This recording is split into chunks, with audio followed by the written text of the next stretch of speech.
ఎవరో బీసీలలో లేని నవాబులు సాహెబుల్లాగా బతుకుతున్న ఉన్నత వర్గం గురించి మేము మాట్లాడట్లేదు. ముస్లింలలో దాదాపుగా సగానికి పైన 70% ముస్లింలు బీసీలలో ఉన్నారు. కాబట్టి మిమ్మల్ని నేను ఎందుకు మైనారిటీలు అనాలి? మీరు మెజారిటీలు మాతో ఉన్న బీసీలో ఉన్న అంతర్భాగస్తులు మీరు. కాబట్టి బీసీలుగానే మిమ్మల్ని పరిగణిస్తాం. మీరు మాతో అంతర్భాగం బీసీలు మీరు. ఈ మాటకి కన్విన్స్ అయ్యి కొత్త కొత్త నిర్వచనాలు, ఒక విప్లవాన్ని తీసుకొచ్చేటప్పుడు నిర్వచనాలు మారిపోతుంటాయి. ఒక కొత్త ప్రపంచాన్ని కట్టేటప్పుడు విలువలు మారిపోతుంటాయి. విలువలు విజేతలు సృష్టిస్తుంటారు, పరాజితులు అనుసరిస్తుంటారు. ఇది గుర్తుపెట్టుకోవాలి మనం. అందుకని ఈ సందర్భంగా నేను చెప్పేది, ఇక్కడ మైనారిటీలు అనే పదం లేదు. ఎందుకంటే మీరు మెజారిటీలు, బీసీలలో అంతర్భాగస్తులు.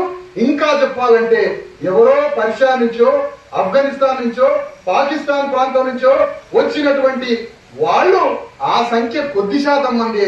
ఈ దేశ మూలవాసులైన ఇక్కడ బీసీఎస్సీ ఎస్టీలే అల్లా మతంలోకి చేరి ఆధ్యాత్మిక ప్రజాస్వామ్యం అక్కడ ఉందని చేరిన మా సోదరులు మీరు, మా రక్త బంధువులు. అందుకని మైనారిటీ లేదు. మరి ఇంతకీ మైనారిటీల పదం అనవసరంగా వేస్ట్ అయ్యి స్టోరేజ్లో ఉంది కదా. ఆ మైనారిటీల పదం ఎవరికి వాడదాం? వెలము మైనారిటీలు, రెడ్డి మైనారిటీలు, వాళ్ళని వాడదాం. మైనారిటీలను వాళ్ళని పిలవండి. వాళ్ళని పిలిస్తేనేమో అవమానం. ఓ ముస్లిం ఆయనేమో నన్ను మైనారిటీ అని పిలువు, నన్ను మైనారిటీ అని పిలువని నాకు కాగితం పంపుతుంది. ఈ పదంలో రెడ్డి ఆయన విలమాయనాను, ఆయనేమో మైనారిటీ కాదట. 20 కోట్ల మంది ఉన్న వీళ్ళు మైనారిటీలట. మైనారిటీ అంటే అల్పుడు అని రాసింది తెలుగులో. అల్ప సంఖ్యాకం.